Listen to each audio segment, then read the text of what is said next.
Thank you. Please be seated. Well, good evening.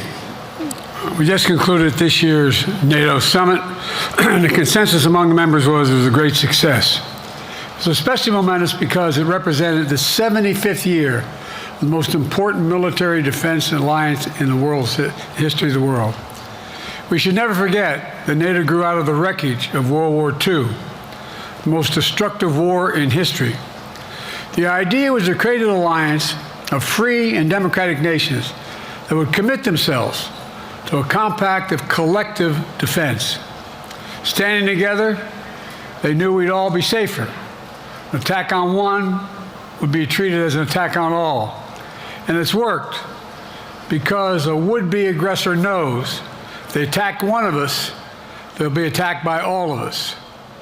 Sending that message is the best way to deter aggression and prevent wars in the first place. For those who thought NATO's time had passed, they got a rude awakening when Putin invaded Ukraine. Some of the oldest and deepest fears in Europe roared back to life because once again, a murderous madman was on the march. But this time, no one cowered in appeasement, especially the United States. We collected intelligence that Russia was planning to invade Ukraine months before the invasion. I directed the intelligence community to be a significant amount of intelligence be declassified so I could start building an international coalition to oppose the invasion. Then in February, some of you remember, I warned the world that the invasion was imminent. I rallied a coalition of 50 nations from Europe to Asia to help Ukraine defend itself.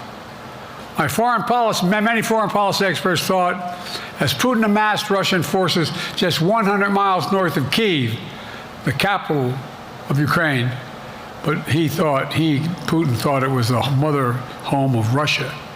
The capital would fall in less than a week. But the Ukrainian people, backed by a coalition to help build, stopped them. Today, Kyiv still stands, and NATO stands stronger than it has ever been. During the week of this summit, several heads of states made it a point in their statements to thank the United States and to thank me personally for all that NATO has achieved.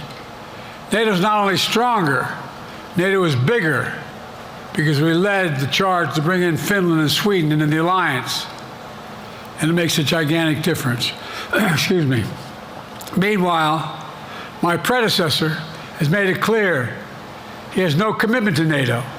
He's made it clear that he would feel no obligation to honor Article 5. He's already told Putin, and I quote, "Do whatever the hell you want."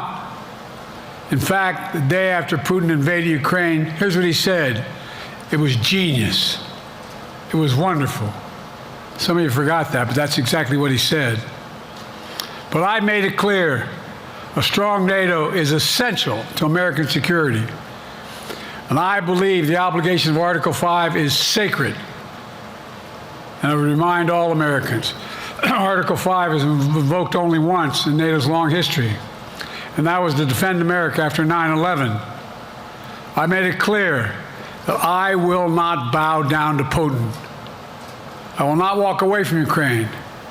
I will keep NATO strong. That's exactly what we did, and exactly what we'll continue to do.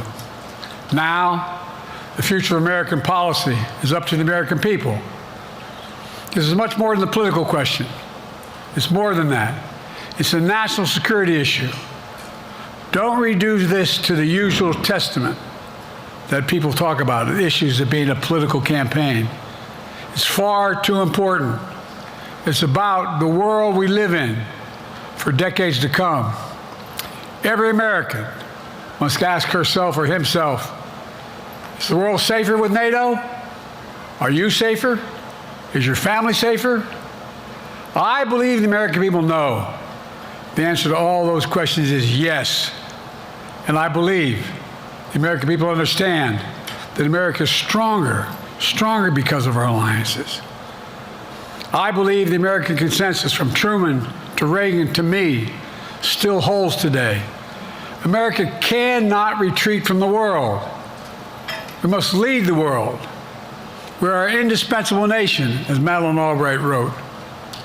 Now let me turn to three other key issues. Just this morning, we had a great economic report showing inflation is down.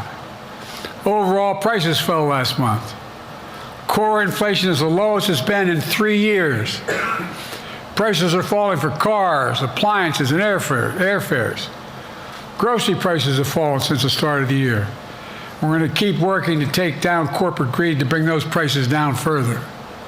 Meanwhile, Trump's calling for a 10% tariff on everything Americans buy, including food from overseas, vegetables, and other necessities. And economists tell us that that would cost the average American working family another $2,500 a year. It's a tax of $2,500 a year. Second, our efforts to secure the border, southern border, is working. After Trump killed the bipartisan effort to secure the border, Republicans and Democrats had worked on, because he thought it would benefit me and make him a loser, Republicans walked away. So I took executive action last month. As a consequence, working with Mexico, border encounters have gone down over 50%. The current level is lower today than when Trump left office. Third, for months, the United States has been working to secure a ceasefire in Gaza, to bring the hostages home, to create a path for peace and stability in the Middle East. 6 weeks ago, I laid out a detailed plan in writing. It was endorsed by the UN Security Council, the G7. That framework is now agreed on by both Israel and Hamas. So I sent my team to the region to hammer out the details. These are difficult, complex issues. There's still gaps to close, but we're making progress. The trend is positive, and I'm determined to get this deal done and bring an end to this war, which should end now. Let me conclude where I began. We're the United States of America. We are the indispensable nation. Our leadership matters. Our partnerships matter.